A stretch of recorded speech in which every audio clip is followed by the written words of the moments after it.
भाई ये लेक्चर 1 लिखने की वजह से ना मेरे बोर्ड की इतनी जगह मली गई है, अब क्या करेंगे। अच्छा जी, IAS 16, हाँ साहब IAS 16 हम पढ़ेंगे आज। FAR 1 के अंदर IAS 16 में उसने सिर्फ रीवैल्यूएशन और नोट को सिलेबस में रखा हुआ है। इसके अलावा जितना IAS 16 का पोर्शन था वो आप इंट्रो में पढ़ चुके हैं, लेकिन हम आज ही रीवैल्यूएशन से स्टार्ट नहीं कर देंगे, बल्कि मैं आपको स्टार्ट से ही लेके चलूँगा। कोई बच्चे कहीं से पढ़ के आते हैं, कोई कहीं से पढ़ के आते हैं, तो ठीक है, उस तरह से जिस तरह से बचपन में आपने पढ़ा वैसे बिल्कुल एक एक लफ्ज़ के ऊपर 10-10, 15-15 मिनट नहीं लग रहे होंगे, हाँ, लेकिन करेंगे ज़रूर हम वो सारा काम, क्योंकि एक फाउंडेशन है, ये फाउंडेशन सही होती है तो उसके ऊपर ही फिर रिवैल्यूएशन की बिल्डिंग बनेगी, उसी के ऊपर फिर हम वो नोट बनाना सीख रहे होंगे। तो मैं ये चाहूँगा कि हम सब जो है वो जो जिस तरह से भी करके आया है, हम सब के सब एक ही तरीके से क्वेश्चंस को करने लग जाएं। तो कोशिश यही होगी कि एक वीक के अंदर अंदर हम ये सारे पोर्शंस कर लें। बिल्कुल भी मैं आपको डेप्रीसिएशन का क्वेश्चन नहीं दूंगा कि चलें स्ट्रेट लाइन से मुझे डेप्शन एक्सपेंस निकाल दें, रिड्यूसिंग बैलेंस से डेप्शन एक्सपेंस निकाल दें, चलें अब एडिशन वाला सिंपल क्वेश्चन करते हैं। क्वेश्चन हम पहला वही करेंगे जिसके अंदर एडिशन भी होगा, डिस्पोजल भी होगा, अकाउंट्स भी बनाएंगे, जर्नल एंट्रीज भी करेंगे। पिछली क्लास ने साबित किया कि note balance sheet, income statement extracts हमसे नहीं बन सके, तो इसलिए मैं वो बात नहीं कर रहा, वो कल बना लेंगे, ठीक है। तो हम सब कुछ करेंगे, बेसिक से ही काम शुरू करेंगे, लेकिन क्वेश्चन फुल फ्लैज होगा, ठीक है। तो सारी बातों से पहले स्टार्ट में जो बात वो है डेप्रीसिएशन, कि डेप्रीसिएशन है क्या। पढ़ के आए हैं आप लोग, बताएंगे, बताना पसंद करेंगे, बोलें।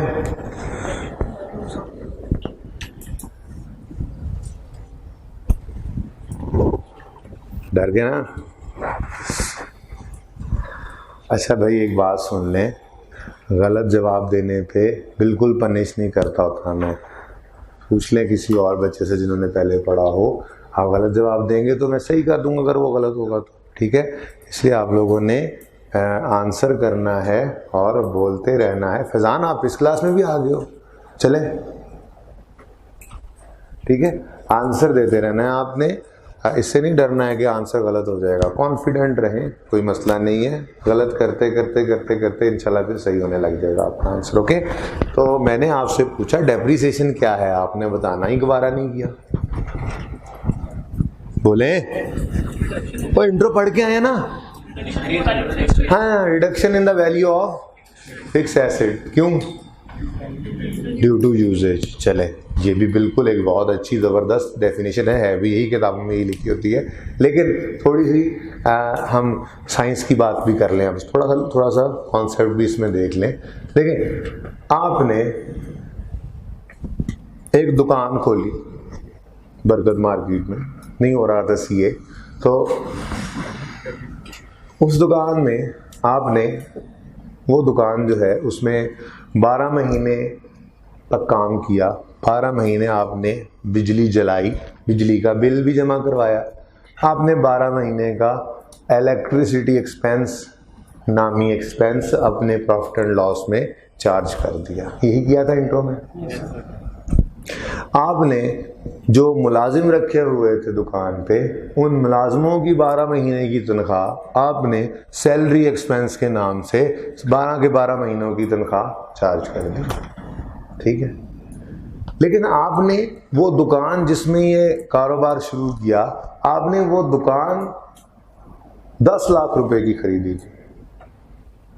कितनी खरीदी थी? और आपका इरादा है कि आप इस दुकान में अगले 10 साल तक कारोबार करेंगे, ठीक है।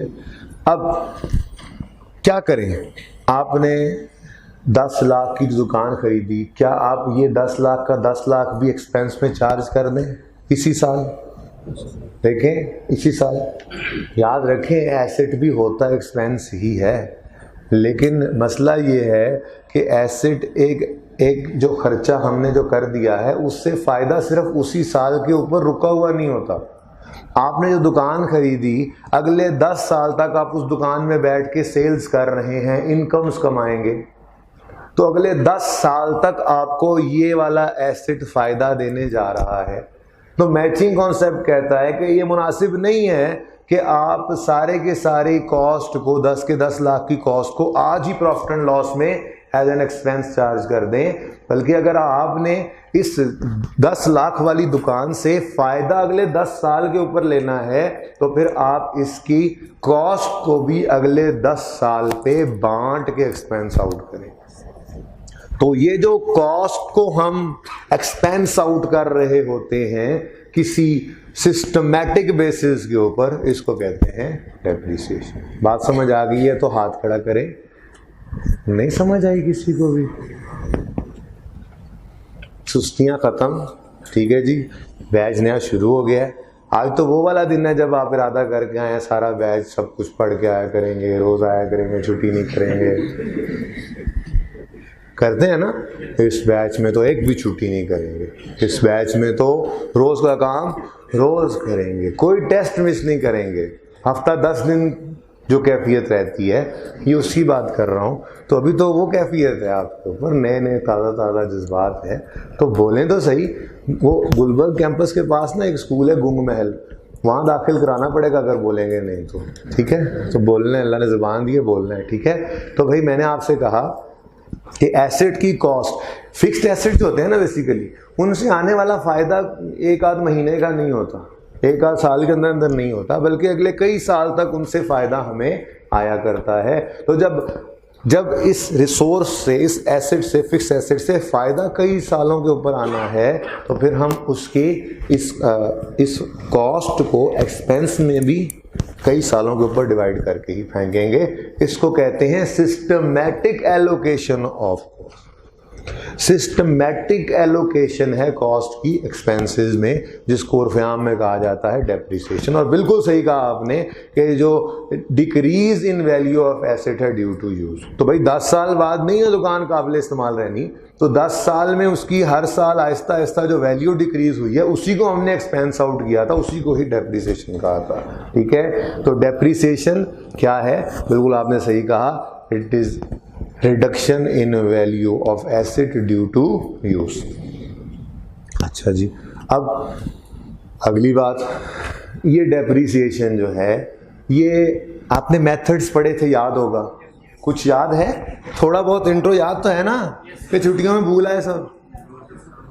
मेथड्स ऑफ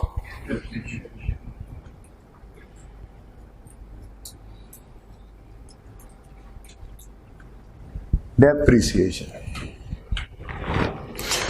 अच्छा, मेथड्स का अब क्या करें, ये तो बड़ा ही मुश्किल फैसला होता है। रात को जो है वो किसी जो है वो दुआएं करके सोएंगे, नफलें पढ़ के सोएंगे, रात को फिर बाबा जी आपके ख्वाब में बताएंगे बेटा स्ट्रेट लाइन मेथड यूज़ करना, बहुत बरकत होगी, हैं, या रिड्यूसिंग बैलेंस करना, ऐसे होगा? ऐसे नहीं है, ऐसे कुछ भी नहीं है। स्टैंडर्ड की गाइडेंस है इसके ऊपर, डेप्रिसिएशन मेथड की सिलेक्शन के ऊपर स्टैंडर्ड की गाइडेंस है। आपको शायद ये गाइडेंस अप्लाई ना करनी पड़े FAR2 लेवल तक भी जाके, शायद आप खुद कभी अकाउंट्स मैनेजर, फाइनेंस मैनेजर लगे हों और आपकी ऑर्गेनाइजेशन में कोई नया एसेट आए तो आपको उस वक्त लगाना पड़े इस कॉन्सेप्ट को, लेकिन पता होना चाहिए आपको, उससे ज़रा बातें क्लियर हो जाती हैं, बात मुश्किल नहीं है। स्टैंडर्ड की गाइडेंस ये है कि आपके एसेट से जो फ़ायदों का पैटर्न है, आपकी डेप्रिसिएशन का पैटर्न भी वही होना चाहिए। क्या बोला मैंने? Pattern of benefit, pattern of benefit, फ़ायदा। भाई फिक्स एसेट फ़ायदा ही देता है ना, ठीक है। तो फिक्स एसेट से जो फायदा आना है उसका पैटर्न क्या है? आपके डेप्रिसिएशन के मेथड का पैटर्न भी, यानी आपका डेप्रिसिएशन मेथड भी वो होना चाहिए जो ऐसा डेप्रिसिएशन एक्सपेंस दे कि उसका पैटर्न, डेप्रिसिएशन एक्सपेंस का पैटर्न और बेनिफिट्स का पैटर्न सेम हो। मिसाल के तौर पे, जो दुकान अभी आपने खरीदी थी, आपने बरकत मार्केट में, तो ये दुकान अगले 10 साल तक आपको बराबर फायदा देने के लिए तैयार है। आप बराबर फायदा लें या ना लें, उसका कसूर नहीं है। दुकान एक ऐसा फिक्स एसेट है जिसकी नेचर ऐसी है कि अगले 10 साल तक वो आपको हर साल बराबर फायदा देने के लिए तैयार है। ठीक है, उसकी स्पेस उतनी रहनी है, आप उस स्पेस को जितना फुली यूटिलाइज कर सकें करें। ठीक है जी। राइज की ये बिल्डिंग है, इस बिल्डिंग में आप कमरे ना बढ़ाने लग जाना, जो है इतने ही है, ये ना कहना एक कमरा और डाल दें, मैं उसकी बात नहीं कर रहा। मैं करंट सिचुएशन में ये बिल्डिंग है, अज्यूमिंग अगले 10 साल ये बिल्डिंग इतनी ही रहे, तो क्या अगले 10 साल तक ये बिल्डिंग भी बराबर फायदा देने के लिए तैयार खड़ी है? आप बराबर फायदा लें या ना लें, ये तो आपके ऊपर है। तो राइज वालों के पास ये क्लासेस, ये स्पेस, ये मैक्सिमम मौजूद है। हर साल इसके अंदर यहाँ पे बच्चे आके बैठ सकते हैं, बराबर बच्चे ही बैठेंगे, सीट थोड़ा ही हर गुजरते साल के साथ ये यहाँ से टूट गई फिर यहाँ से टूट, ऐसे थोड़ी होगा, टूटेगी तो जोड़ देंगे ना। हर साल ये बिल्डिंग बराबर फायदा देने के लिए तैयार है। ठीक है, हर साल ये बिल्डिंग बराबर फायदा देने के लिए तैयार है। तो बिल्डिंग्स नॉर्मली एक ऐसा एसेट है, एक ऐसा फिक्स्ड एसेट है जिनसे आने वाला बेनिफिट जो है उसका पैटर्न क्या होता है? बोलो और गूंगो बोलो, सेम होता है। फिक्स बिल्डिंग एक ऐसा फिक्स एसेट है जिससे आने वाले बेनिफिट का पैटर्न सेम होता है। तो डेप्रिसिएशन मेथड भी ऐसा सेलेक्ट करना चाहिए ना जिससे डेप्रिसिएशन एक्सपेंस भी हर साल सेम आए। तो वो कौन सा मेथड था?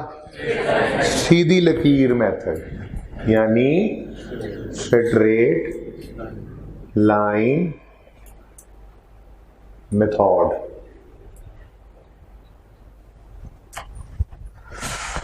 हाँ जी, समझ में आती है बात। दूसरा मेथड मैं आज नहीं करवा रहा, ठीक है, लेकिन दूसरे मेथड जरा, क्योंकि मेथड की बात की थी तो जरा बात पूरी हो जाएगी, जरा ऐसी बात करते तो चले कि बाबा जी नहीं आएंगे, हमने खुद सोचना है। हमने एक प्लांट खरीद लिया, एक प्लांट खरीदा, इंस्टॉल कर दिया और वो टॉफियां बनाता है, टॉफियां। ठीक है, तो प्लांट, जिसने प्लांट बना के हमें दिया था ना, प्लांट का मैन्युफैक्चरर, उसने कहा था कि जी ये 10 लाख टॉफियां बनाने के काबिल है हर साल। अब पहले साल उस प्लांट ने 10 लाख टॉफियां बनाई, अगले साल में थोड़ा सा पुराना हो गया प्लांट, मशीनरी है ना, थोड़ी एफिशिएंसी, प्रोडक्टिविटी कम हुई, तीसरे साल में और कम, चौथे साल में, मशीनरी है नॉर्मली हर साल डिटीरियरेट होती जाती है। तो प्लांट एक ऐसा फिक्स एसेट साबित हो रहा है जिससे आने वाला फायदा हर साल कम होता जा रहा है। तो अगर इससे आने वाला फायदा हर साल कम होता जा रहा है तो डेप्रिसिएशन मेथड ऐसा तो नहीं होना चाहिए जिसमें हर साल डेप्रिसिएशन बराबर हो, बल्कि हमें तो ऐसा डेप्रिसिएशन मेथड चाहिए, पैटर्न ऑफ बेनिफिट रिड्यूसिंग है ना, डिक्रीजिंग है, तो हमें डेप्रिसिएशन मेथड भी ऐसा चाहिए जिससे हर साल डेप्रिसिएशन एक्सपेंस कमी की तरफ जाए। तो इसके लिए आपने कौन सा मेथड पढ़ा था? Reducing balance method, diminishing balance method, WDV method, जो नाम भी आप ले लें, वो मेथड हमने पढ़ा था, लेकिन उसको मैं अभी यहाँ पे डिस्कस नहीं कर रहा। ठीक है, इतनी सी बात। ओके, तो इसका मतलब स्ट्रेट लाइन मेथड, बस ये डिस्कशन ओवर। ठीक है, ये काफ़ी थी। पैटर्न ऑफ बेनिफिट और डेप्रिसिएशन मेथड ये मैच करने चाहिए, लेकिन नॉर्मली आपको ये अप्लाई करने की ज़रूरत नहीं पड़ती है। आपको डेप्रिसिएशन मेथड गिवन होता है कि जी ये मेथड आपने यूज़ करना है, आपने वो अप्लाई ही करना होता है। ओके, अभी तक FAR 2 लेवल पे भी मैंने नहीं देखा कि उसने ये अप्लाई करवाया हो, अप्लाई नहीं करवाता वो, बस आप गिवन होता है। ठीक है, समझ आ गई ये बात?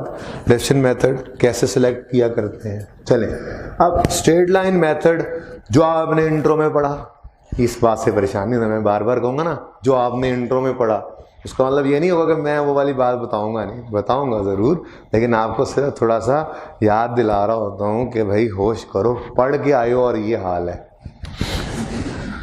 Anyways, straight line method formula क्या है? डेप्रिसिएशन एक्सपेंस का फॉर्मूला कुछ याद है किसी को? बता दें।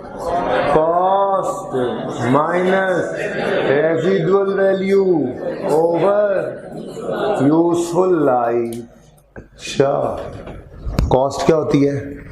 कॉस्ट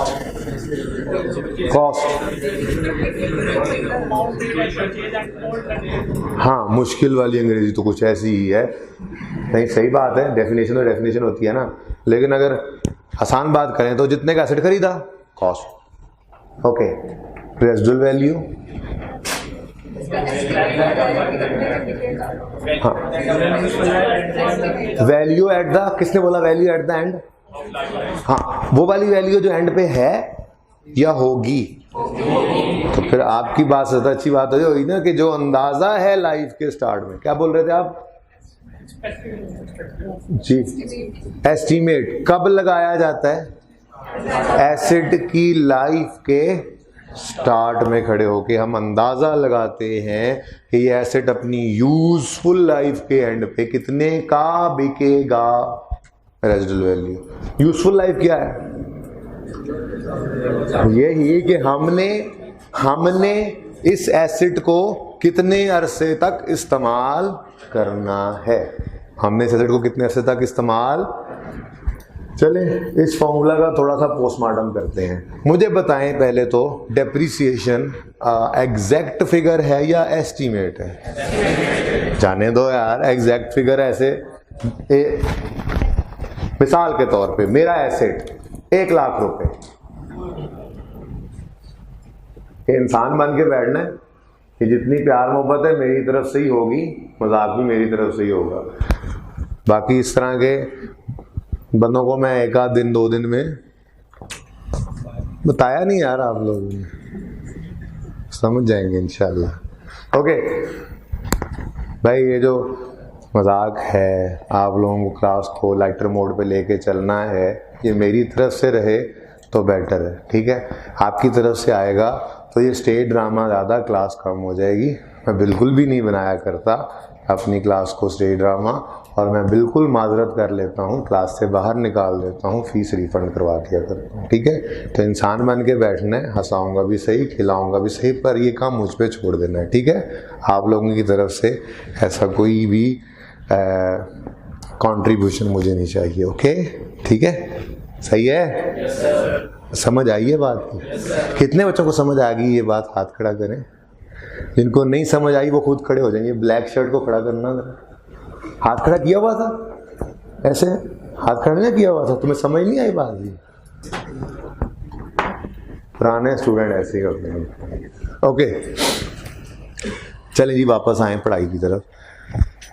1 लाख रुपए का एसेट खरीदा था, अज्यूमिंग रेजिडुअल वैल्यू फिलहाल 0 ही है, यूजफुल लाइफ 5 साल। आंसर बताएं। एग्जैक्ट 20,000 है, आप कह रहे हैं एस्टीमेट होता है। बोले किसने बोला था एस्टीमेट है? किसने बोला था एस्टीमेट है? आपने बोला था एग्जैक्ट है। यस, डेप्रिसिएशन एग्जैक्ट नहीं होता, एग्जैक्ट नहीं है, एस्टिमेटेड ही है। उसकी वजह क्या है? चलें अब ये बता दें। चले वजह भी तो बताओ ना, ऐसे ही क्या मैंने कह दिया तो आपने मान लिया, ऐसे नहीं चलेगा ना काम। डेप्रिसिएशन क्यों एस्टिमेटेड?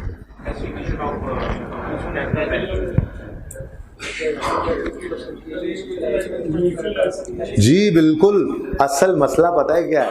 ये डेप्रिसिएशन का जो फॉर्मूला है ना, इस फॉर्मूला के अंदर यूज आने वाली चीजें जो हैं काफी सारी, वो एस्टिमेटेड है। मिसाल के तौर पे cost is an estimate. Cost estimate क्या? कॉस्ट एस्टिमेट नहीं है, बस यही एक चीज है जो एक्चुअल है। कॉस्ट बिल्कुल एक्चुअल है, लेकिन बाकी सब कुछ ही तो एस्टिमेटेड है। मिसाल के तौर पे residual value, residual value, residual value, residual value. क्या नाम है तुम्हारा? हाँ, अहमद मेरा दोस्त है, ठीक है। और भट्ट साहब क्या नाम है आपका? तलहा। अच्छा, तलहा और अहमद दोनों ने एक ही दिन एक मोटरसाइकिल शोरूम से निकलवा लिया।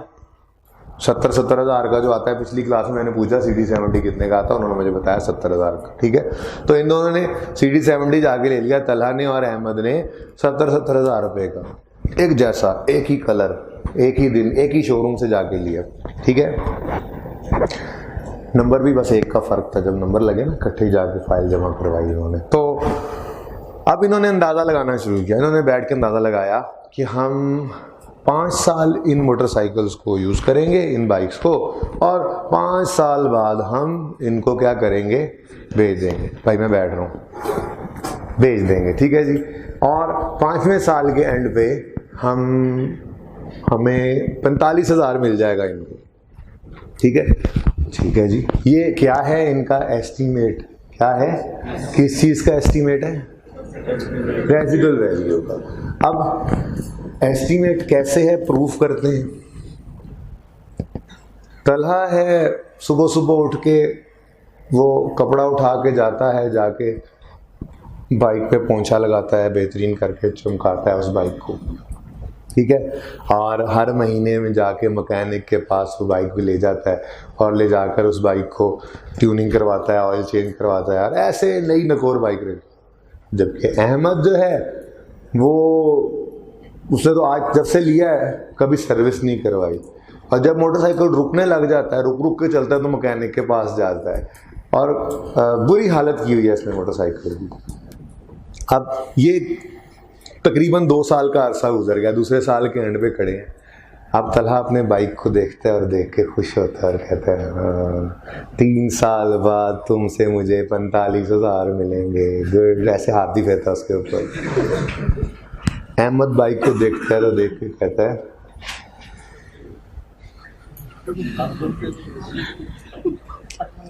ये तो मुश्किल है कोई मुझसे 15,000 भी ले, मैंने वो हालत कर दी। एस्टीमेट था, एस्टीमेट था ना, रेजिडुअल वैल्यू एस्टीमेट था, इट मे चेंज, हो गया चेंज, देख लो। यूजफुल लाइफ ही। दूसरे साल के एंड पे तलहा क्या कह रहा है, मेरा बाइक अगले 3 साल चलेगा। अहमद क्या कह रहा है, बाइक ओ बाइक तू नहीं बचदा, एनू और ले जाओ। बाइक की लाइफ अहमद की नज़र में 1 साल बची है, ठीक है, क्योंकि उसने वो बाइक की हालत ही बहुत बुरी कर दी है, ठीक है। तो लाइफ के स्टार्ट में एस्टीमेट क्या किया गया था, 5 साल। दूसरे साल के एंड पे तलहा का एस्टीमेट लाइफ, यूजफुल लाइफ का चेंज नहीं हुआ, अहमद का एस्टीमेट चेंज हो गया। दूसरे साल के एंड पे तलहा कह रहा है 3 साल बाइक चलेगी, अहमद कह रहा है सिर्फ 1 साल चलेगी। तो life is an useful life is an estimate, it may change during the life of an asset. 2 चीजें तो हो गई, ये तो आपको भी पता थी। अब कोई तीसरी चीज भी बताए मुझे। एक चीज और भी है इस फॉर्मूला में, एक चीज और भी है इस फॉर्मूला में, एक चीज और एस्टिमेटेड है। स्पीकिंग डेफिनेट एक्सपेंस नहीं, यूजफुल लाइफ बोल दिया भाई, 2 बार थोड़ी बोलोगे। रेजिडुअल वैल्यू भी बोल दिया, परसेंटेज, डेप्रिसिएशन मेथड खुद एक एस्टीमेट है। अभी तो आपको मैंने एक कहानी सुनाई, क्या कहानी सुनाई, पैटर्न ऑफ बेनिफिट जैसा हो मेथड भी वैसा हो, मेल खाता हो। अब हमने जो प्लांट लिया था, हमने अंदाजा लगाया था 10 साल इसे इस्तेमाल करेंगे और हर साल फायदा कम होता जाएगा, रिड्यूसिंग बैलेंस लगा दो। लेकिन 2 साल गुजरने में पता लगा ये तो जर्मन एसेट है, इसकी तो भाई जबरदस्त, ये तो कोई, इसकी तो कोई आउटपुट में कमी ही नहीं आई, ना कोई आने वाली है। इंजीनियर कह रहे हैं ये ऐसे ही चलेगा, हर साल लाख टॉफियां बना के देगा तुम्हें। जबरदस्त प्लांट मिल गया फिर तो हमें। इसका मतलब इस प्लांट से आने वाला फायदा रिड्यूसिंग तो नहीं है, स्ट्रेट लाइन हो गया। तो इसका मतलब हमने स्टार्ट ऑफ लाइफ, एसेट की लाइफ के स्टार्ट पे जो एस्टीमेट लगाया था कि ये हर साल इसका बेनिफिट कम होता जाएगा, वो तो गलत हो गया एस्टीमेट। रिड्यूसिंग बैलेंस तो नहीं बनता था, तो फिर हम किस तरह स्विच कर जाएंगे, it may change. Definition method भी एस्टीमेट है, it may change during the life of an asset. तो ये फॉर्मूला तो बातों बातों में फॉर्मूला का पोस्टमार्टम में चलें, ये बातें हो गई। चेंज इन एस्टीमेट की बात थोड़ी सी लिख लें यहीं पे कहीं पे करके, डेप्रिसिएशन के फॉर्मूला के बाद कहीं पे लिख लें। इसकी अकाउंटिंग में आज नहीं सिखाऊंगा, लेकिन इसकी डिस्कशन आपसे आज ही कर दी मैंने, ठीक है। तो लिखें, फॉलोइंग एस्टीमेट्स में change during the life of N acid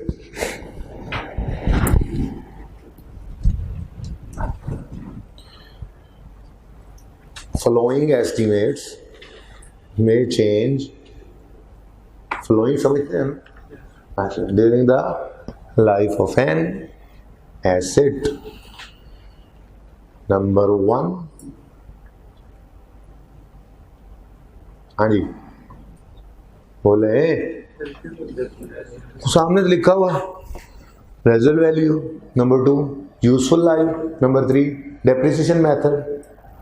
लकीर के फकीर ना बना करें, हिम्मत किया करें, खुद लिख लिया करें. शाबाश.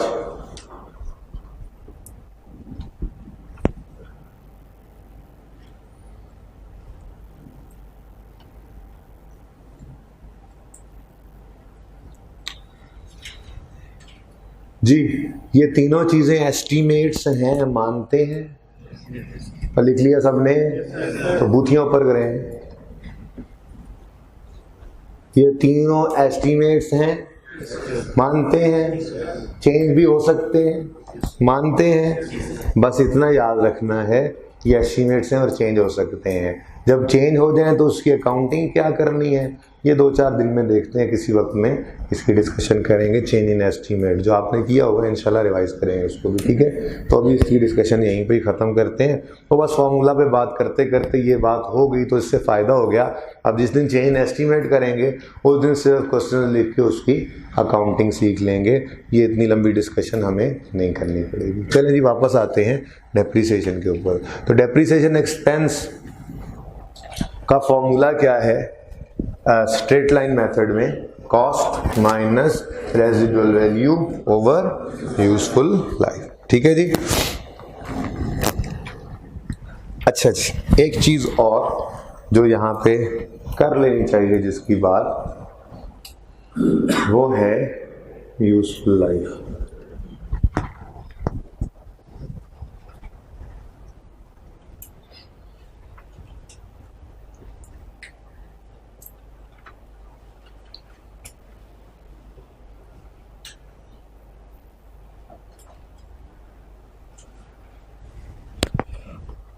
यूजफुल लाइफ और इकोनॉमिक लाइफ, क्या फ़र्क है जी इनमें? कोई फ़र्क नहीं है इनमें तो दोनों ही लाइफ है ना, कोई फ़र्क नहीं है इनमें. आपको बच्चे कह रहे हैं दिल में फ़र्क होता तो आप लिखते ना, है ना. ऐसे नहीं, लॉजिकल होना चाहिए मेरे को. जी बोलें. मेरे ख्याल में तो कोई फ़र्क नहीं है इनमें. क्या फ़र्क है?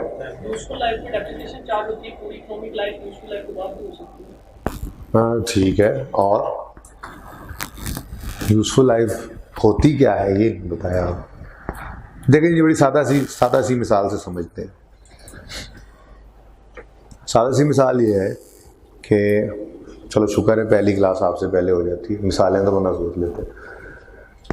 हाँ, आप जिस कंपनी में सीए करने के बाद जिस कंपनी के गोडे में गिट्टे में बैठेंगे, चले गए आप किसी ऐसी कंपनी में फॉर एग्जांपल जिनकी पॉलिसी ये है कि वो अपने मैनेजेरियल लेवल के सब बंदों को हर 5 साल बाद एक नई गाड़ी दे देते हैं. जब नई गाड़ी देते हैं तो पुरानी जो है वो आपसे वापस लेके बेच देते हैं. कंपनी की गाड़ी होती है ना, आपको तो सिर्फ वो कंपनी मेंटेन्ड कार मिली होती है, आप सिर्फ उसको यूज़ कर रहे. तो 5वें साल के एंड पे वो आपसे पुरानी गाड़ी वापस लेते हैं, उसको बाज़ार में बेच देते होंगे, आपको नई गाड़ी दे देते हैं. ठीक है, सही है भाई. जाग रहे हो कोने वाले? अच्छा. अब क्या 5वें साल के एंड पे वो गाड़ी एक चीख मार के मर जाती है? 78 करोला 72 करोला भी सड़क पे कभी कभी नजर आ जाती है. और ये 82, 88, 88 मॉडल, 82 मॉडल, ये तो बेतहाशा अभी तक सड़क पे फिर रहे हैं. चलो 82 मॉडल को जरा अंदाजा लगाओ जरा, उससे कितने साल हो गए? अब कितने साल हो गए लगा लो. 37 साल से गाड़ी सड़क पे चले जा रही है. ठीक है, तो जो गाड़ी आपकी कंपनी ने आपको दी थी वो भी कोई ऐसे नहीं है कि वो 5वें साल के एंड पे वफात पा जाती है. दरअसल कंपनी की नीयत ये है कि उन्होंने इस फिक्स एसेट को 5 साल तक इस्तेमाल करना है. बिजनेस की जो इंटेंशन होती है ठीक है। बिजनेस की इंटेंशन जो होती है कि हमने कितने साल इस फिक्स एसेट को यूज करना है, उर्दू में जिसको ये इंटेंशन समझ आ रहा है, 2-3 दिन जरा माफी दे दे, जरा हाथ सीधा हो जाएगा इंशाल्लाह। छुट्टियों के बाद आया हूँ ना मैं भी। इंटेंशन, नियत, वो जिसमें आपकी नियत में जो फतूर होता है पढ़ाई के मामले में, ये वही नियत है। नियत, इंटेंशन। बिजनेस की इंटेंशन है एसेट को हम इतने साल इस्तेमाल करेंगे, ये इसकी यूजफुल लाइफ है। जैसे कार की एग्जांपल दी 5 साल। लेकिन टोयोटा वाले क्या कहते हैं? टोयोटा वाले कहते हैं जी हमने ये एसेट ऐसा बनाया है कि आप मर जाएंगे ये पड़ा होगा, ठीक है। आपके पोतों के पास भी ये होगा, कहेंगे दादाजी की गाड़ी है ये, ठीक है। तो economic life, total life same भी हो सकती है, ये नहीं है कि ये सेम नहीं होती, ठीक है। लेकिन अगर डिफरेंट हो तो डेप्रिसिएशन के लिए कौन सी लाइफ रेलेवेंट होगी, ये बता दिया एक भाई ने, आप भी बता दें। टोटल लाइफ ना, हमें टोटल लाइफ से क्या लेना, ठीक है। यूजफुल लाइफ रेलेवेंट है डेप्रिसिएशन के लिए। अभी तक शायद बहुत अरसा पहले किसी पास पेपर के अंदर 1-2 नंबर के 3 नंबर के पार्ट के अंदर इन्होंने आईगेफ ने पूछा हो तो पूछा आई थिंक, उसके अलावा मैंने नहीं देखा कभी ये अलग दिया, ठीक है। नॉर्मली यूजफुल लाइफ देता है या सिर्फ लाइफ दे देते हैं, तो लाइफ कौन सी रिज्यूम करते हैं, यूजफुल ही है। हाँ, अगर कभी ये दोनों अलग दे दे और दोनों में डिफरेंस भी हो तो फिर आप कौन सी लाइफ यूज करेंगे? अकाउंटेंट्स कौन सी लाइफ यूज करते हैं डेप्शन के लिए? ठीक है जी। चलिए एक और बात हो गई। अच्छा, ये डेप्रिसिएशन का फॉर्मूला इस तरह से भी लिखा जाता है और एक और तरीका भी था, वो क्या? Cost minus residual value into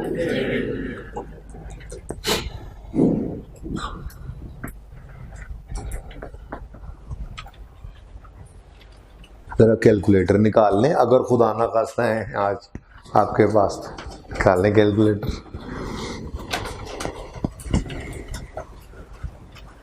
calculator नहीं लाया तुम?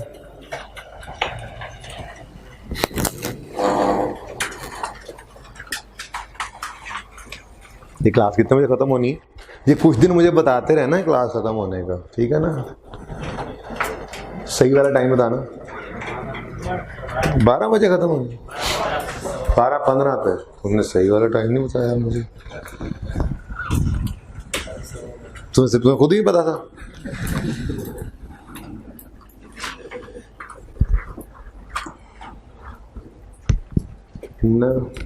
कहाँ से तुम? शाबाश, ठीक है, तुम काम के बंदे हो।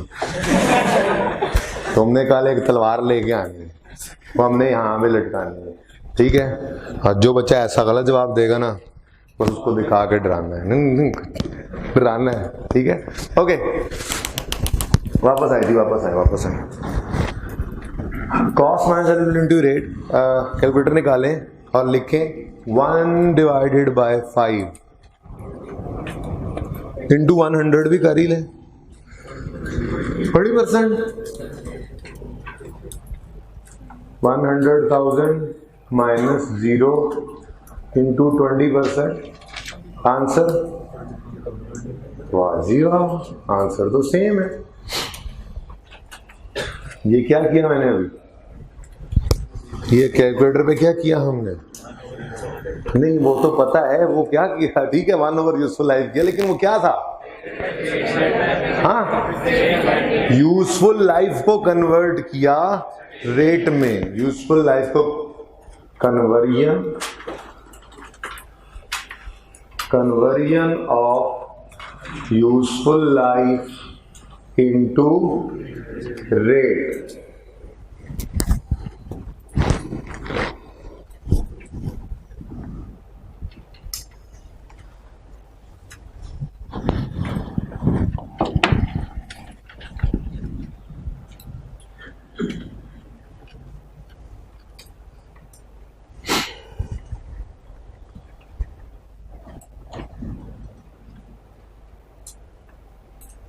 यूजफुल लाइफ हमारे पास थी कितने ईयर्स? 5 years, हमने एक फॉर्मूला यूज किया 1 over यूजफुल लाइफ इंटू 100, बोले जी 1 over 5 इंटू 100, तो हमारे पास आ गया रेट ऑफ डेप्रिसिएशन कितना 20%। फॉर एग्जाम्पल लें 10 साल कर लें, आंसर बताएं जल्दी से। 10% आजमा के देख लें, 1 लाख के ऊपर ही डिवाइडेड बाय 10 करें तो 10,000 इंटू 10% करें तो भी 10,000 और कर लें, 50 साल कर लें जी 2%, ठीक है 25 साल कर लें, आप भी 25 डायरेक्टली आपने 10 से 50 से चलाने लगा दी 4%, सही है बोले। अच्छा, अगर कभी मैं रेट से यूजफुल लाइफ निकालना चाहूँ, कहीं ज़रूरत पड़ ही सकती है आगे सवालों में जाके, ठीक है, ये को आपकी सहूलत के लिए नहीं किया मैंने कि यूजफुल लाइफ दी हो तो रेट में लाजमी कर लें, तो ठीक है ये भी एक सहूलत है, हम ज़्यादा कंफर्टेबल इस तरह से होते हैं तो कन्वर्ट कर भी लें तो फ़र्क कोई नहीं पड़ता, ऐसे ही कर लिया करते हैं। लेकिन कहीं जाके लाइफ की ज़रूरत होती है सवाल को हल करने के लिए और वो लाइफ गिवन नहीं होती, तो फिर इस फॉर्मूला को यूज़ करके हम लाइफ से रेट निकाल सकते हैं, रेट से लाइफ निकाल सकते हैं। ये तो बहुत ज़्यादा मसला है। चलो लाइफ से रेट तो मैंने सिखा दिया था, रेट से लाइफ कैसे निकलेगी? आपको कह रहा हूँ ज़रूरत पड़ेगी, पड़ सकती है रेट से लाइफ निकालने की, और सिखाया आपको क्या? लाइफ से रेट निकालना। गोली करा दी ना? नहीं, दोनों तरह से हो सकता है। यूजफुल लाइफ को रेट में कन्वर्ट कर सकते हैं और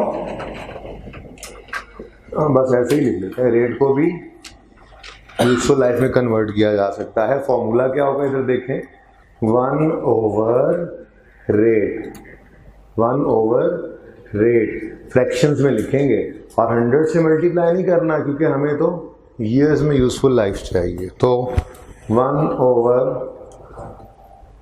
फ्रैक्शन के अंदर 20% यूजफुल लाइफ बता दें फिर, तो जहाँ से चले थे वहीं पे आप 5 ईयर। अगला भी चेक करें ज़रा, 1 over 10% 10 ईयर, बाकी चेक कर लें, ऐसा ही होगा।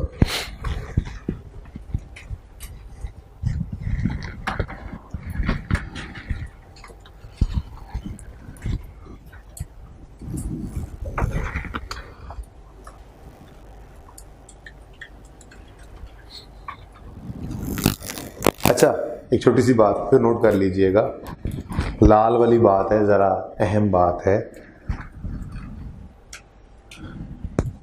ये वाली फनकारी सिर्फ कहाँ लगा करेगी? स्ट्रेट लाइन में।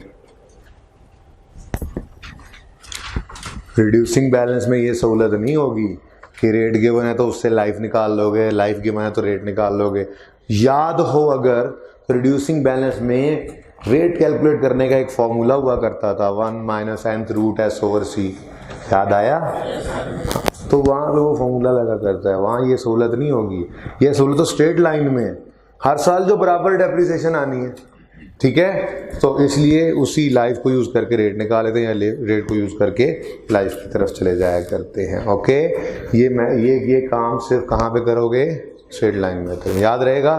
कितने बच्चों को याद आ गई ये बात इंट्रो वाली? हाथ खड़ा करें। चलो, जिनको नहीं याद आई उनके लिए ये करवा दिए, कोई बात नहीं, अब सबको याद आ गई ना, ठीक है, नोट कर लें जी।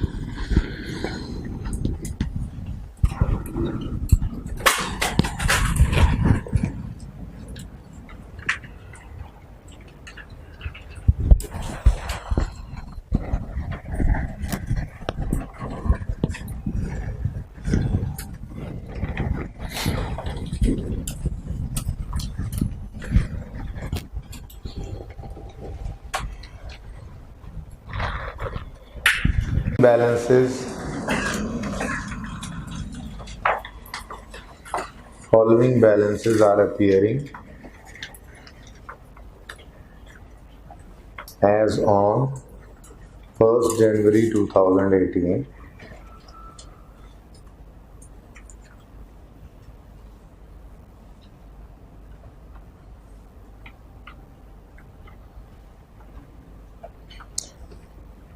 ओपनिंग बैलेंसेज आ गए। मैं भी बिल्कुल ऐसा नहीं कर रहा आपके साथ कि पहले मैं आपको डेप्रीसिएशन की इस तरह के सवाल लिखवा के ये फॉर्मूला लगवा के हर साल डेप्शन निकलवाऊँ, फिर उसके बाद मैं बगैर ओपनिंग के एक बार सिर्फ एडिशन वाला सवाल करवाऊँ, फिर ओपनिंग ला के एडिशन का सवाल करवाऊँ, फिर उसके बाद डिस्पोजल का सवाल करवाऊँ, तो तीसरे दिन जाके डिस्पोजल पे पहुँचे। हम इंट्रो में काफ़ी तफसील से ये काम सब करके आए हैं, स्टेप्स के साथ, इन्हीं के साथ, आहिस्ता आहिस्ता। तो अब मैं चाहूँगा कि हम रिवाइज़ तो सब कर लें, लेकिन थोड़ा इफेक्टिवली करें ताकि बोरिंग ना हो जाए बिल्कुल। ठीक है, तो क्वेश्चन मैं ओपनिंग बैलेंस से स्टार्ट करूँगा, एडिशन भी होगा, डिस्पोजल भी इसी सवाल में होगा और मेथड स्ट्रेट लाइन होगा, क्लोजिंग खुद ही निकल आएगा भाई। तो following balances are appearing as on 1st January 2018। Asset account लिखें, asset account 300,000, 3 lakh. Asset account 3 lakh.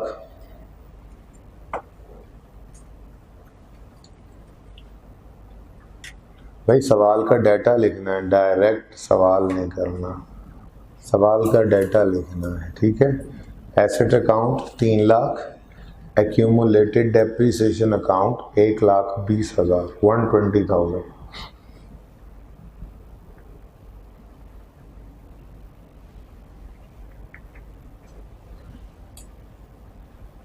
ये पॉइंट 1 हो गया, following balances are appearing. Point 2 लिखें,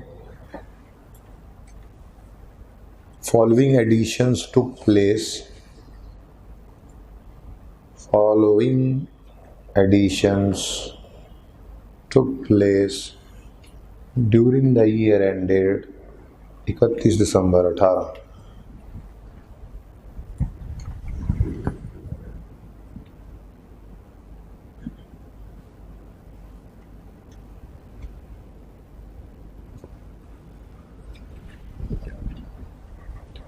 उसके नीचे इस तरह से 2 हेडिंग्स बना लें, 2 कॉलम्स इस तरह से बन जाते हैं, ताकि 2 एडिशंस लिखवाऊंगा। चले, उसमें तो ये होगा कि यहाँ डेट ऑफ परचेज लिख लेंगे, यहाँ कॉस्ट लिख लेंगे। तो लिखें पहला एडिशन, डेट ऑफ परचेज कर लें 1 मार्च 18, कॉस्ट 30,000, 30,000।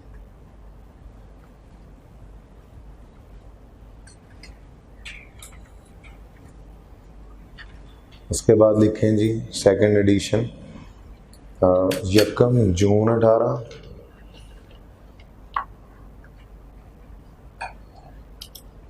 कॉस्ट लिख लें 50,000।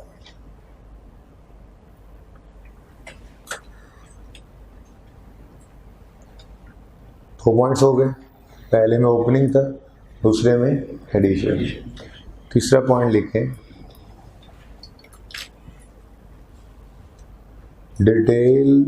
details of disposal during the year। Point 3 लिखें, details of disposal during the year।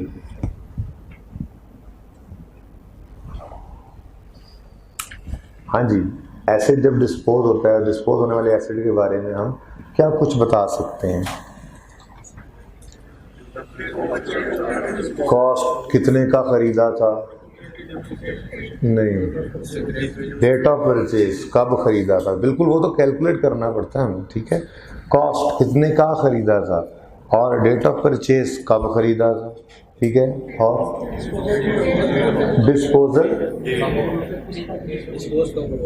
Dispose कब हुआ है। ठीक है, नोई तो बाद में जाएंगे, एक्सचेंज है क्या, डिस्पोज कब हुआ है, डेट ऑफ सेल और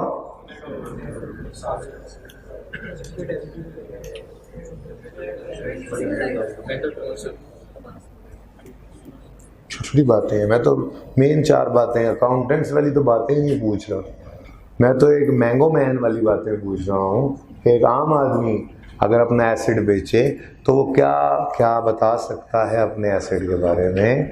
तो बिल्कुल डेट ऑफ परचेज, कब खरीदा था इस तो बता सकता है, बताने कब खरीदा था, कितने का खरीदा, किस दिन बेचा और कितने का बेचा, यानी सेल प्रोसीड। ये 4 बातें नॉर्मली एक आम आदमी भी बता सकता है अपने एसेट के बारे में। अकाउंटिंग तो हम करेंगे अभी थोड़ी देर में, फिलहाल तो ये 4 बातें हैं जो हमें हम बता सकते हैं। तो कौन कौन सी? Date of purchase, cost, date of sale और सेल प्रोसीड्स। इस तरह से 4 हेडिंग्स आप फिर बना लें।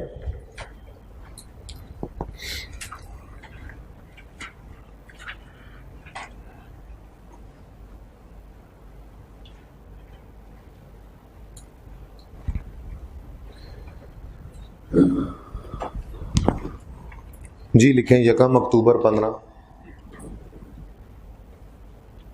डेट ऑफ परचेज क्या है? 1 अक्टूबर 15। कॉस्ट है 40,000, 40,000। डेट ऑफ सेल है 30 जून 18, हमारे साल में बिक गया। सेल प्रोसीड्स कर लें 12,000। ये लिखें requirement, prepare asset account,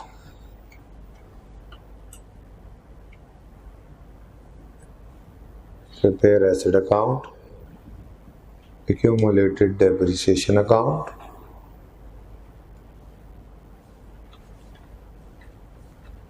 and disposal account.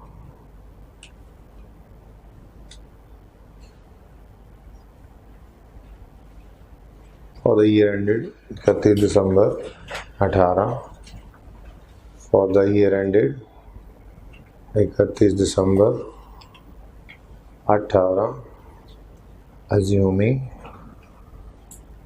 assuming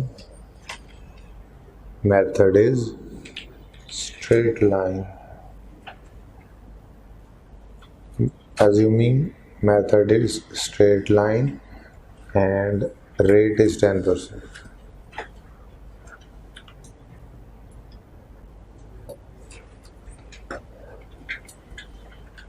ठीक है जी, शुरू करें फिर। सवाल शुरू करें।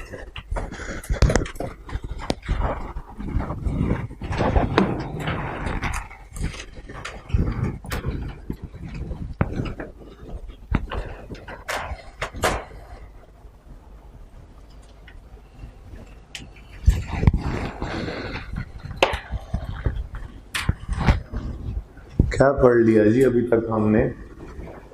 सबसे पहले हमने डिस्कशन की थोड़ी सी डेप्रिसिएशन पे,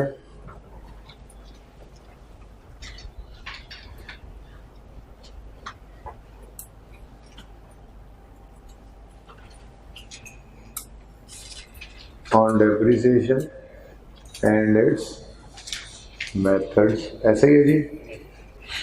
दूसरा काम हमने क्या किया जी?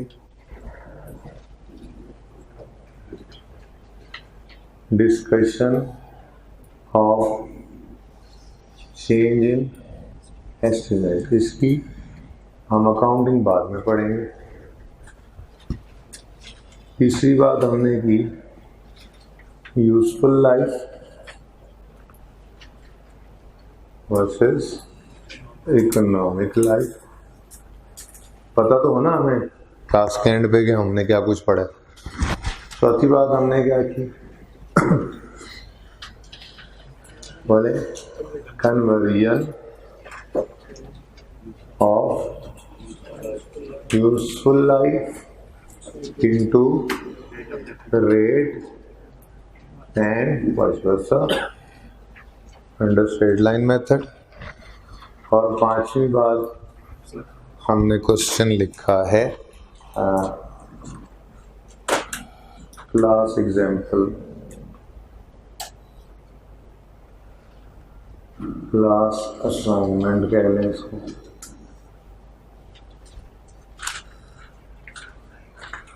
और क्लास असाइनमेंट का ये जो क्वेश्चन है ये नंबर 1 कहें या ना कहें कि ये भी होगा, ठीक है जी। तो ये क्वेश्चन हम कंप्लीट करेंगे। दिल तो मेरा था कि हम एक्सट्रैक्ट्स भी बना लेते, लेकिन एक्सट्रैक्ट्स तक नहीं पहुंच पाएंगे आज हम, ठीक है जी। चलिए स्टार्ट करते हैं। एक्सट्रैक्ट तक इसलिए नहीं पहुंच सकेंगे क्योंकि मेरा दिल ये है कि मैं आज चूँकि पहला सवाल है तो आपके साथ जर्नल एंट्रीज भी डिस्कस कर जाऊँ। हालांकि आसान है जर्नल एंट्रीज, एसेट खरीदने की जर्नल एंट्री आपको आती ही है, डिस्पोजल की भी आपने सीखी हुई है, लेकिन बिल्कुल स्टार्ट से हम जर्नल एंट्रीज भी करके, ठीक है जी।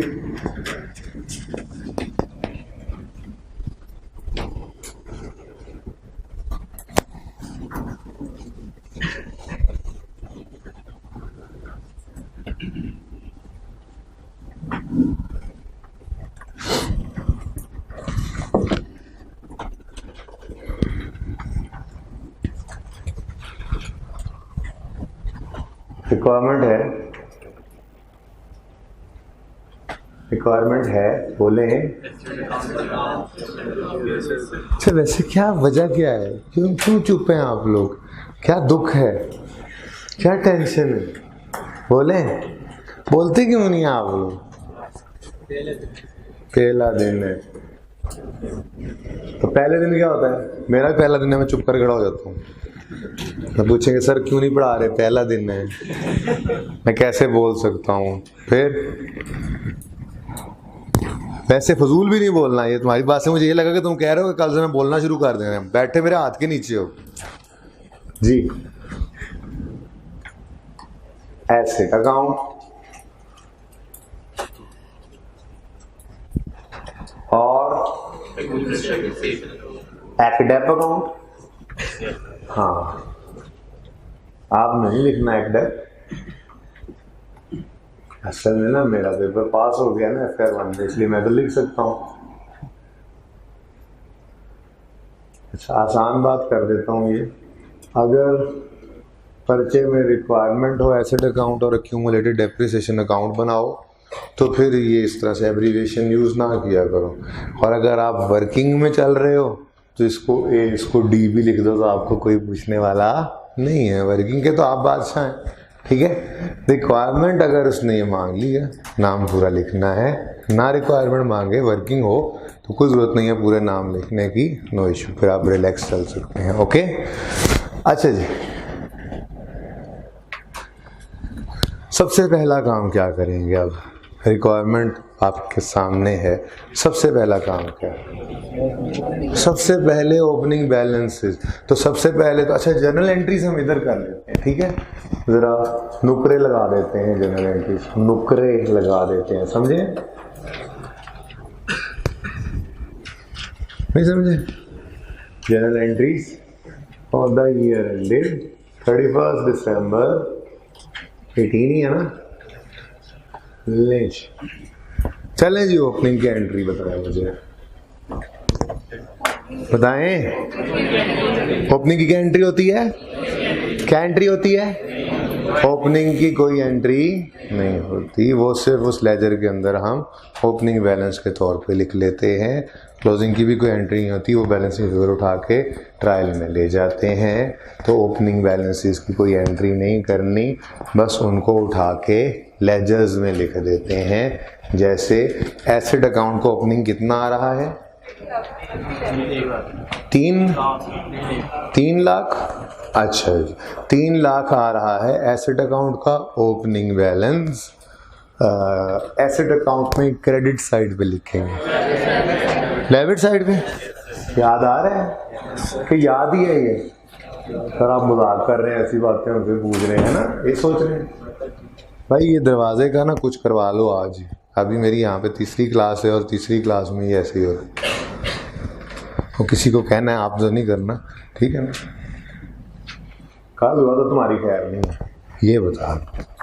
कल मेरी पहली क्लास 7:15 होगी, ये भी बता दो। 1 जनवरी 18, मतलब कि आज सही करवा के जाना है। अच्छा जी, ओहो गलत साइड पे लिख दिया। एक्यूमुलेशन का ओपनिंग भी डेबिट साइड। क्यों? एसेट की एक्यूमुलेशन है, एसेट का कॉन्ट्रा होता है ये अकाउंट। एसेट की जिद है ये अकाउंट, वो डेबिट नेचर तो ये क्रेडिट नेचर। चलिए आप कहते हैं तो मान लेता हूँ, क्रेडिट साइड पे लिख लेते हैं 1,20,000। अच्छा, तो आपको शायद ये भी बता दूं, अच्छा है आपको शायद पता ना हो, ये ओपनिंग बैलेंसेस आपने सवाल से उठाए और लिख दिए, नंबर मिलने शुरू हो गए। इसके भी नंबर्स हैं। ये ओपनिंग सवाल से उठा के लेजर में लिखने के भी मार्क्स हैं। अकाउंटिंग का पर्चा है बेटा, अकाउंटिंग के पर्चे में हर स्टेप पे मार्क्स मिल रहे होते हैं। तो आपने तैयार ये रहना है। ट्रेनिंग आपकी किस पे होगी? ट्रेनिंग आपकी इसी पे होगी कि पर्चा जैसा भी आए 50 नंबर किस तरह से लेने हैं। प्लीज़ इसके ऊपर फोकस करना है आपको, ये असल है। 50 से ऊपर जितने मर्जी लें, लेकिन आप मेहनत कर रहे हो जी, मैंने तो 90 नंबर ही लेने हैं, आए 50 भी ना। पहला टारगेट क्या होता है? हम इस लाइन को क्रॉस करें, 50 को क्रॉस करें। तो भाई 2-3 टेस्ट पहले तो बहुत ही मुश्किल हुआ करते हैं, और उसकी वजह यही होती है कि मैं आपको बार बार यही सिखा रहा होता हूँ कि हर एक स्टेप पे मार्क्स हैं, आपको हर एक स्टेप पे मार्क्स मिल रहे हैं। और आई कैप में गलती पे गलती के नंबर नहीं कटा करते। आपने इनकम स्टेटमेंट बैलेंस शीट बनाई इंट्रो में, ठीक है। इनकम स्टेटमेंट इधर आप बनाते आते थे, जो नेट प्रॉफिट आता था वो कहाँ जाता था? बैलेंस शीट में कहाँ? बोलो, कैपिटल में ऐड होता था ना। अब मुझे बताएं, प्रॉफिट एंड लॉस बनाते बनाते रेंट की और सैलरी की 2 फिगर्स आ रही थी, उनमें से वो दोनों गलत हो गई। ये इंश्योरेंस की फिगर गलत हो गई। 10 फिगर्स आ रही थी, 2 फिगर्स बीच में से गलत है। क्या आंसर सही होगा? Net profit. क्या वो नेट प्रॉफिट वहां जाएगा तो सही ऐड हो रहा होगा? लेकिन जो 2 फिगर्स गलत थी उनके नंबर यहाँ कट गए। ये गलत नेट प्रॉफिट उठा के ओपनिंग कैपिटल में ऐड करने के मार्क्स हैं, कॉन्सेप्ट के मार्क्स हैं। चाहे गलत नेट प्रॉफिट उठा के भी ऐड किया, इसके मार्क्स मिलेंगे। ये गलती पे गलती के नंबर नहीं कटा करते। तो आप लोगों को ये बात समझनी है और सीखनी है कि जैसा मर्जी पर्चा आ जाए, जैसा मर्जी सवाल आ जाए, आपने 50 नंबर लेना सीखने हैं। बात समझ आ रही है? ठीक है। तो इसलिए मैं साथ साथ आपको बता रहा हूँ, आपने सिर्फ सवाल से किया क्या? अभी ओपनिंग उठाकर लिखा है, ओपनिंग उठाकर लिखते ही आपको मार्क्स मिले। ठीक है। नेक्स्ट क्या है? एडिशन की एंट्री मुझे तो याद नहीं है, अगर आपको याद है तो बता दें। मुझे तो नहीं याद है एडिशन, एसेट के एडिशन की एंट्री मुझे नहीं याद, सॉरी, मैं तो छुट्टियों के बाद आया हूँ। आपको याद है तो बता दें। एसेट क्या? एसेट क्या? डेबिट। और कैश? पक्की बात है। किसी को नहीं आती एंट्री तो मैं फिर समझाने के लिए तैयार हूँ। वैसे एसेट बिजनेस में बढ़ गया ना, एसेट आया तो एसेट बिजनेस में बढ़ गया ना। एसेट बढ़ने पर क्या किया जाता है? उसे डेबिट किया जाता है। ओके जी। यकम मार्च, दूर तक नजर आए मार्च, दूर दूर से लोग इस मार्च को देखने आए, इसलिए मैंने इस तरह से लिख दिया। यकम मार्च 2018। क्या एंट्री है बोलो? दूर दूर से लोग इस मार्च को देखने आए। समझ आई है? नहीं है। यकम मार्च 18। बोले बोले बोले बोले एंट्री बोले। एंट्री वाले एसेट डेबिट कैश क्रेडिट। कितने से? 30,000 और 30,000। लें नरेशन क्या मुसीबत है? नरेशन कोई एसेट परचेज्ड, नरेशन खत्म हो गई, एसेट परचेज शुरू हुई, खत्म हो गई। क्यों डरते हैं आप लोग इस चीजों से? नरेशन जिसने एंट्री कर ली उसके लिए नरेशन क्या मसला है? कोई नरेशन ही है। एसेट ये क्या किया हुआ जी? हमने एंट्री क्या की है जरा बताना, नरेशन ना बताना है। बताओ एंट्री किसकी हुई है? हमने एसेट खरीदा है, उसकी एंट्री की है। तो यही तो मैंने कहा नरेशन है, एसेट परचेज। मुसीबत पड़ी होती है नरेशन, पता नहीं कैसे लिखेंगे, कुछ भी नहीं होता नरेशन में। तो एसेट परचेज, नरेशन खत्म, बस। अगर पर्चे में एंट्रीज मांगे तो नरेशन लिखनी है। अनलेस के वो खुद बोल्ड लेटर्स में लिख दे, जैसे कि लिख दिया करता है अक्सर, नरेशंस आर नॉट रिक्वायर्ड। अगर ना लिखे, नरेशंस लिखा करो। और नरेशंस कोई साइंस है बहुत बड़ी, आर्ट है छोटी सी। एंट्री की है, पता है आपको, अगर आपने एंट्री कर ली है तो कैसे हो सकता है कि आपको नरेशन ना आती हो। और कम से कम लिखो, मैं कह तो रहा हूं इसकी नरेशन लिखो, asset purchase, that's it, narration and. सही है, जज्बाती कर देते हैं तो नरेशन पोस्ट भी करवाएं। एसेट अकाउंट डेबिट, कितने से डेबिट? 30,000 से। और क्रेडिट क्या हुआ है?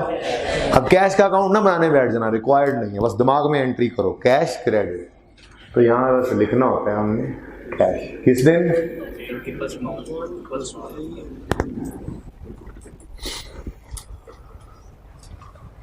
फिर क्या हुआ? फिर क्या हुआ? फिर क्या हुआ? फिर क्या हुआ? अब एडिशन दूसरा है तो एंट्री बदल जाएगी? हाँ, सेम रहेगी। अच्छा जी, यकम जून 18 में फिर एंट्री बोले ना, जो जो पास होना चाहते हैं वो एंट्री बोले। पास होने वाले बच्चे एंट्री बोले हैं, है ना? हाँ, मेरे पास है गुर। एंट्री बोलना आपका ही फायदा है, ठीक है? एंट्रीज बोलते रहोगे, कभी उम्मीद है पर्चे में भी वो एंट्रीज कर पाओगे, पासिंग की तरफ चलोगे। तो मुझे शौक नहीं है कि सुभान अल्लाह की आवाज़ बहुत आएगी तो मैं ज़्यादा जोश से जो है वो अगला मिसरा आपको सुनाऊंगा, तो ऐसी कोई बात नहीं है। आपका फ़ायदा है इसके अंदर, एंट्रीज बोला करें, ठीक है? सही है? तो सब मिलके एंट्री बोला करें, ठीक है? ओके, यकम जून 18 एंट्री बोलें प्लीज़। अभी एंट्री आसान लग रही है लेकिन आदत पड़ जाएगी एंट्रीज बोलने की। अभी आगे जा रहे हैं, सिंगल एंट्री के अंदर टॉपिक्स आ रहे हैं मुश्किल, तो उनमें वही मुश्किल नहीं है। कुछ मुश्किल है, अकाउंटिंग में कुछ मुश्किल है ही नहीं, यकीन करो, कुछ मुश्किल नहीं है। ये छुट्टी ना करना ये मुश्किल काम है, आप छुट्टी कर जाते हैं, ठीक है? टेस्ट ना देना ये मुश्किल काम, आप टेस्ट नहीं देते, है ना? मुश्किल काम आप नहीं करते थे, ठीक है? पास करना नहीं, कोई इशू नहीं, अकाउंटिंग मुश्किल नहीं है। सिर्फ 3 चीज़ें इंश्योर करनी है आपने, रेगुलरली क्लास लेनी है, हफ्ते का टेस्ट देना है, नहीं मिस करना, रोज़ का काम रोज़ करना है। मेरा टारगेट होगा, मेरी कोशिश होगी कि आपको जो होमवर्क दिया करूं वो 1 घंटे के आसपास हो, 1 से सवा 1 घंटे से ऊपर ना जाए, क्योंकि आप लोगों ने 3-3 पर्चे रखे होते हैं। आपने BM टैक्स साथ रखा होगा, आपने वो सारे पर्चे पास करने हैं ना। CA के लिए सिर्फ अकाउंटिंग तो पास नहीं करनी, लेकिन आपका फिर काम ये है कि आप वो घंटा सवा घंटा जो होमवर्क करो वो लाजमी रोज़ करके हैं। आपने जितने पर्चे रखे हुए हैं, अगर आप उन सब पर्चों को डेली घर पे 1 घंटा सवा 1 घंटा दे रहे हैं, 1 घंटा सवा घंटा दे रहे हैं, तो जितने भी पर्चे आपने रखे हुए हैं वो पास हो जाएंगे। वो 2 हैं, वो 3 हैं, या किसी ने 4 भी रखे हैं, खुदा ना खास्ता। तो अगर आप रोज़ाना सवा घंटा 1 से सवा 1 घंटा दे रहे हैं हर पेपर को, जितने आपने रखे हो, तो वो पास है। तो छुट्टी नहीं करनी, रोज़ का काम रोज़ करना है और हफ्ते में 1 टेस्ट देना है। अकाउंटिंग मुश्किल नहीं है, ठीक है? तो जैसे ये एंट्री मुश्किल नहीं है, कितनी? इसकी नरेशन क्या लिखोगे? ऐसे, ठीक है जी, बस एक पे लिख लो, दोनों पे लिखने की जरूरत नहीं है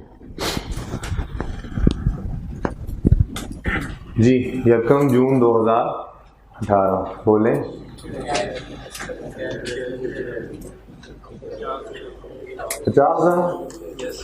ओके, नेक्स्ट क्या है? क्या? ओ, डिस्पोजल।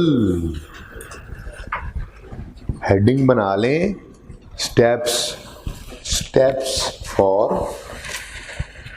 डिस्पोजल।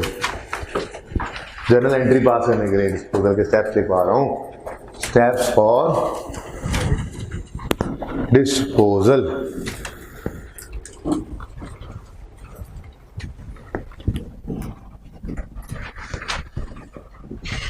छह 7 लाइनें छोड़ दें, बस यहाँ पे 6-7 लाइनें छोड़ दें, नीचे लिखना शुरू कर दें। स्टेप, सवाल तो खत्म। वर्किंग करनी है मैंने डेप्रिसिएशन की, तो कहीं अलग जगह पे लिखें तो बहुत बेस्ट है। 4 लाइंस लिखवानी है मैंने, यानी 4 स्टेप्स लिखवाने। अच्छा जी, मुझे ये बताएं, एसेट जब बिजनेस में तशरीफ का टोकरा लेके आया था तो हमने क्या किया था? एसेट क्या एंट्री पास की थी? Asset debit. क्यों डेबिट किया था? गुड, आपको तो बड़ी अकाउंटिंग आती है। और अगर एसेट चला जाए बिजनेस से डिस्पोजल के थ्रू, डिस्पोजल क्या है? एसेट बिजनेस से चला गया, अगर डिस्पोजल हो जाए एसेट का तो एसेट अकाउंट को क्या करेंगे? बहुत सादा बात नहीं है। अच्छा, एसेट आया था तो डेबिट हुआ था एसेट अकाउंट, एसेट गया तो क्रेडिट होगा। आया था तो किससे डेबिट हुआ? कैश से। कैश से नहीं, कॉस्ट से। ठीक है, अगर बैंक से करते तो ना करते, अगर उधार करते तो ना करते। ठीक है, कॉस्ट की बात करें जी। एसेट जब बिजनेस में आया था तो एसेट अकाउंट किससे डेबिट हुआ था? कॉस्ट से। और एसेट जब बिजनेस से जाएगा तो किससे क्रेडिट होगा? ये देखने के लिए पहले आपको देखना पड़ेगा एसेट अकाउंट किस पे बन रहा है। एसेट अकाउंट किस पे बन रहा है? ये कैसे पता चला आपको? एक्यूमुलेटेड डेप्रिसिएशन का अकाउंट अलग नजर आ रहा है। आपने इंट्रो में पढ़ा था, दोबारा पढ़ेंगे, जाहिर सी बात है, मेरी मजबूरी है। एसेट अकाउंट सॉरी डेप्रिसिएशन की entry, depreciation expense debit, asset credit भी हो सकती है। क्योंकि एसेट आपने खुद ही क्लास शुरू होते ही आपने यही बात बताई थी, डेप्रिसिएशन है क्या? Decrease in value of asset, asset की वैल्यू में कमी। तो एसेट की वैल्यू में कमी तो क्रेडिट ही होनी चाहिए एसेट अकाउंट में। बिल्कुल हो सकता है, डेप्रिसिएशन डेबिट एसेट क्रेडिट ये एंट्री बिल्कुल हो सकती है, ये सही भी है, ये करेंगे भी सही, टेस्ट भी हो जाती है इंट्रो में। ठीक है, लेकिन बेटर प्रेजेंटेशन क्या है? एसेट ये depreciation debit accumulated depreciation, asset की कॉस्ट अलग अकाउंट में रखो और उसके अंदर होने वाली कमी को, ओवर द ईयर्स जो कमी हो रही है उसको अलग अकाउंट में इकट्ठे करते रहें। बेटर प्रेजेंटेशन क्यों है? एक आध दिन में देख लेंगे इसको, फिलहाल तो टाइम कम है, क्वेश्चन कंप्लीट करने की तरफ जा रहा हूं मैं। तो step 1, we will credit the asset account with cost of asset disposed of. लिखें जल्दी से, नहीं पसंद आई अंग्रेजी तो उर्दू में लिख लो। The asset account with cost of asset disposed off.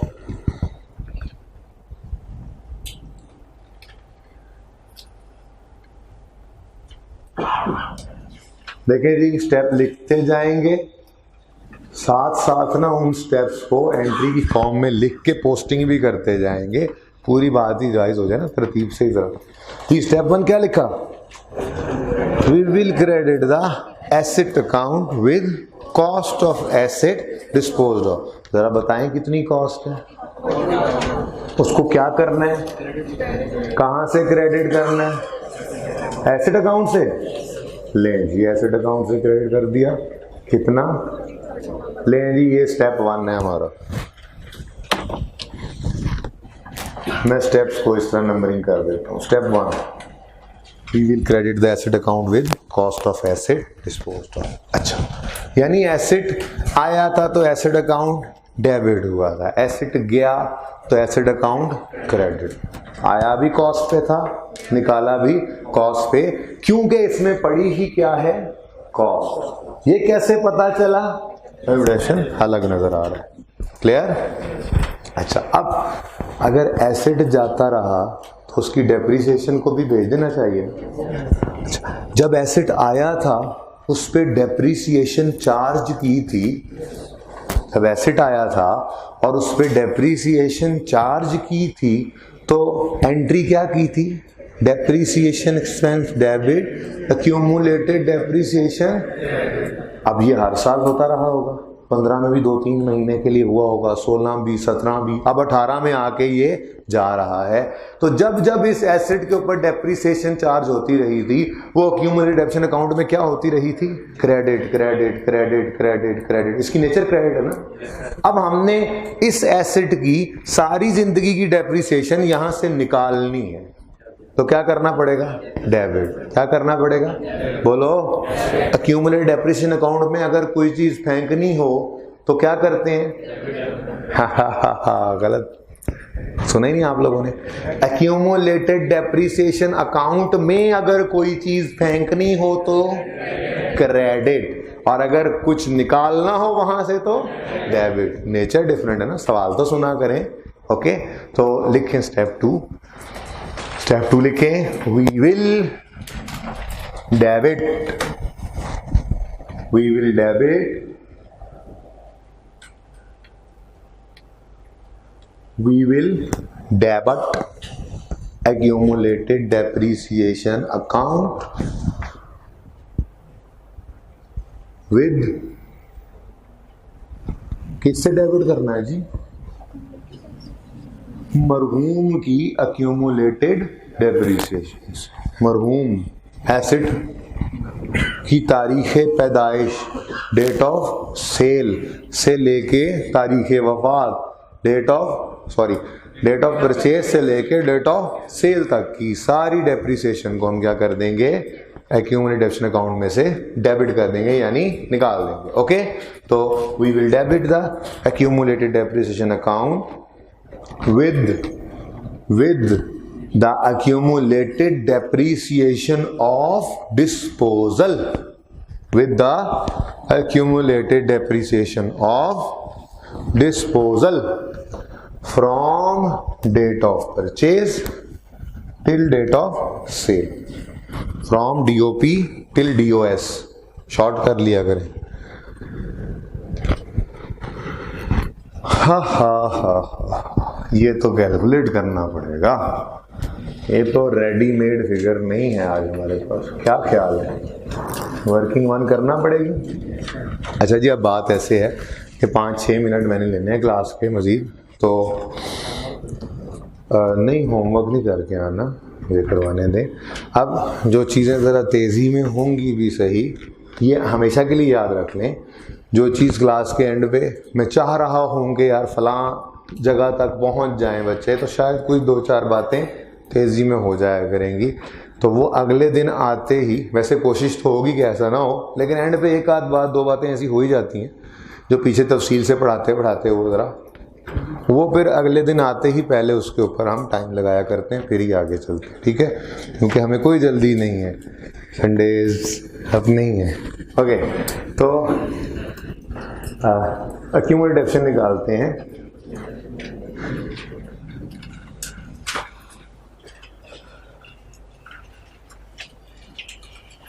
देखिए जी, मेथड कौन सा है?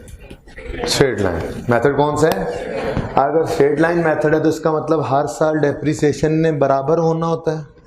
अगर डेप्रिसिएशन हर साल बराबर ही है तो हम इस एसेट की ज़िंदगी अगर निकाल लें ना, हमारे पास ये कितने साल रहा, तो हम 1 मिनट में इसकी सारी ज़िंदगी की डेप्रिसिएशन निकाल सकते हैं। ठीक है, आप लोगों की अगली क्लास कितने बजे होती है?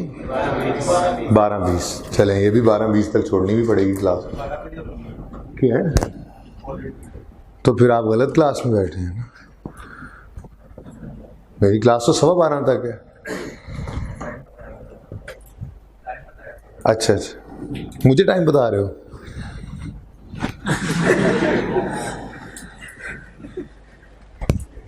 मिलना जरा किसी दिन क्लास के बाद, टाइम बताते हो मुझे जी। Date of purchase 1 October 15, date of sale 30 June 18। जल्दी लिखिए, जल्दी मैंने लिख लिया। इतनी की जल्दी होनी है, लिख जल्दी लेना है, और क्या। तरीका आसान सा है, कल प्रैक्टिस करेंगे मज़ीद, वैसे उम्मीद है आपको समझ आ जाएगी। सुनिएगा ज़रा गौर से। क्यूमुलेटिव लाइफ निकालने के लिए क्या करेंगे? सबसे पहले ईयर एंड को ज़हन में लाएंगे। ईयर एंड क्या है? 31 दिसंबर। 31 ईयर एंड को ज़हन में रखते हुए डेट ऑफ परचेज पे आएंगे और डेट ऑफ परचेज से पूछेंगे कि इस 1 अक्टूबर 15 वाले एसेट का पहला साल कब एंड हो रहा है? 31 दिसंबर 15 पे। 31 दिसंबर, तो 31 दिसंबर 15 तक ये कितने महीने चल गया? 2 मेरे ख्याल से। अच्छा, ठीक है, उंगली पे गिनते हैं माशाल्लाह। 3/12। 31 दिसंबर 15 तक 3 महीने, 31 दिसंबर 16 तक, 31 दिसंबर 17 तक, 31 दिसंबर 18 तक, 31 दिसंबर 18 तक तो पहुंचा ही नहीं। आप C1 हो C2 हो? C1 हो C2 हो? मुझे पता लग गया बीच में कुछ और भी आए बैठे हैं। C2 वाले कितने बजे बैठे हैं यहाँ पे? बोले अपनी क्लास मिस हो गई और आ गए, कोई बात नहीं, खैर है यार, मैंने कुछ भी नहीं कहा, उनको वैसे ही डराया है। Okay, total life 2.75 years.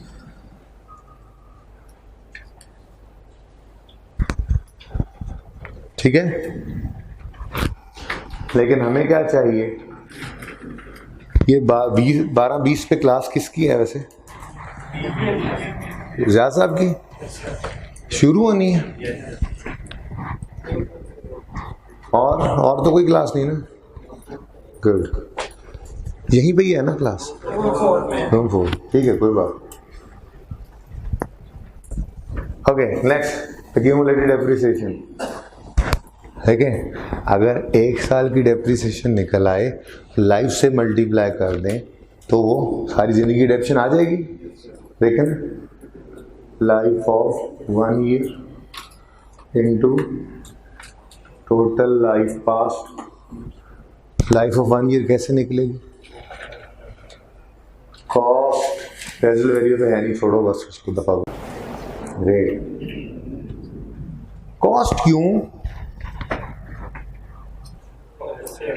Straight line method में जौन सा मर्जी साल हो एसिड का, रेट ने किस पे लगना है? Reducing balance. तो भी मैंने आपको पढ़ाया ही नहीं। तो स्ट्रेट लाइन में जौन सा मर्जी साल होगा, रेट किस पे लगेगा? Cost into 2.75। आंसर बता दें, 11,000। ले जी, 11,000 इज द accumulated depreciation।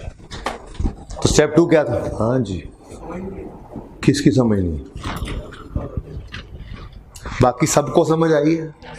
फिर आपको मैं क्लास के बाद समझा दूं, बात खत्म करनी है। ठीक है, क्यूमुलेटिव लाइफ लेके बस डेप्रिसिएशन निकालिए, मैं आपको टाइम लाइन पे समझा दूंगा क्लास के बाद। ठीक है, बाकी किसी और को समझ नहीं आई तो डेट ऑफ सेल कितना है लिखे। स्टेप 3, स्टेप 3 लिखें, वी विल रिकॉर्ड कैश।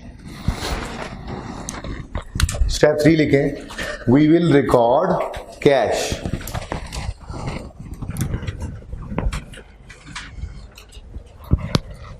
हाँ जी, एसेट बेचा है या खरीदा है?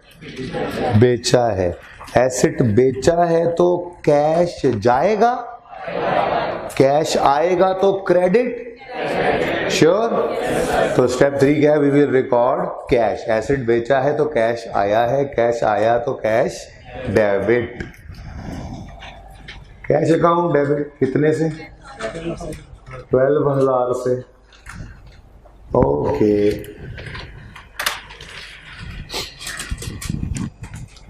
देखिए स्टेप 4 सबसे मुश्किल स्टेप है ये। मैं तो लिखवाते हुए भी बहुत टेंशन हो रही है। स्टेप 4 लिखें, balancing figure will be gain और loss on disposal. Balancing figure will be gain और लॉस ऑन डिस्पोजल।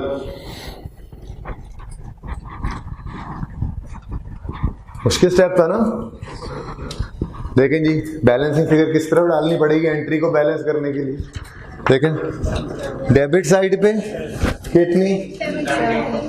अच्छा, अगर बैलेंसिंग फिगर डेबिट है तो प्रॉफिट एंड लॉस में डेबिट होने का मतलब एक्सपेंस या लॉस हुआ करता है। और अगर बैलेंसिंग फिगर क्रेडिट साइड पे गिरती तो credit side, profit and loss credit में हिट इनकम्स से होता है तो हम कहते हैं गेन है। तो बहरहाल अभी ये नहीं सोचना, कल फिर बात कर लेंगे। बस बैलेंसिंग फिगर कहां जाएगी? Profit and loss. तो स्टेप 2 यहां पे आपने पोस्ट ही नहीं करवाया, स्टेप 1 भी नहीं करवाया। देखें पोस्टिंग होने लगी है एंट्री की। Step 1, we will credit the asset account. देखें, with cost of asset dispose off. कितनी कॉस्ट थी? 40,000। Step 2, we will debit accumulated depreciation account with accumulated depreciation of disposal from date of purchase till date of sale. Done. Step 3 we will record cash, वो account हम बना नहीं रहे. Step 4 profit and loss will be the balancing figure. Profit and loss भी हम नहीं बना रहे वरना balancing figure आ जाती. क्लियर है? अकाउंट्स कंप्लीट, एसेट का अकाउंट कंप्लीट है. सॉरी 31 दिसंबर 18 कितना क्रेडिट हो 340,000 और एक्यूमुलेशन का अकाउंट भी कंप्लीट है. क्या अभी कंप्लीट? क्योंकि एक चीज रह गई है. एंट्री तो जरा बोल दें. Depreciation expense debit accumulated depreciation 31 दिसंबर 18 पे जो एंट्री होनी है. अच्छा नहीं, इसने बोला नो, डिडक्शन की तो 31 दिसंबर 18 पे ही होनी है जी. एंट्री ये होनी रह गई है 31 दिसंबर 18 पे depreciation expense debit accumulated depreciation का अकाउंट. ये फिगर निकल आएगी क्लोजिंग बैलेंसिंग. सही है. तो working to depreciation expense for the year ended 31 December 18. 3 heads आया करते थे इसमें, याद हो अगर आपको तो. On opening, on additions, on disposal.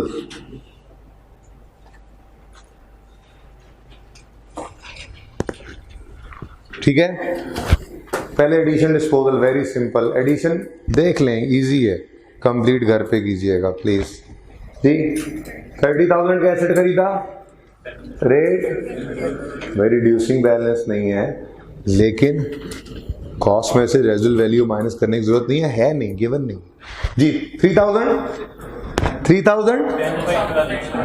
पूरा साल इस्तेमाल नहीं हुआ, ये बात तो की ही नहीं थी. जिस दिन एसेट इस्तेमाल करना शुरू करें डेप्रिसिएशन उस दिन स्टार्ट करें. जिस दिन एसेट इस्तेमाल करना बंद कर दें डेप्रिसिएशन को भी रोकना पड़ेगा. तो ये एसेट जो इस साल हमने खरीदा है ये 10 महीने इस्तेमाल हुआ या कम मार्च से आया है. कितनी डेप्रिसिएशन 20. दूसरा एसेट इनटू जी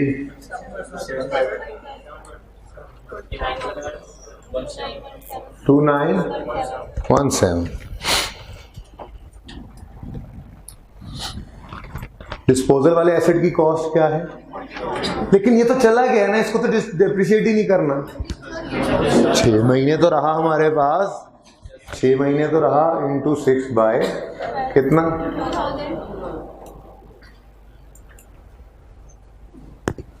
सिर्फ ये चीज रह गई है, इसको मैं ज्यादा समझाऊंगा नहीं, सुन लें बस. मुझे ये बताएं, जौन सा मर्जी साल हो, अभी बात हुई, जौन सा मर्जी साल हो, एसेट की कॉस्ट पर ही रेट लगता है ना स्ट्रेट लाइन में. इसका मतलब हमें यहाँ पे क्या चाहिए? Opening cost of all assets. ठीक है, वो कितनी है? 3 लाख.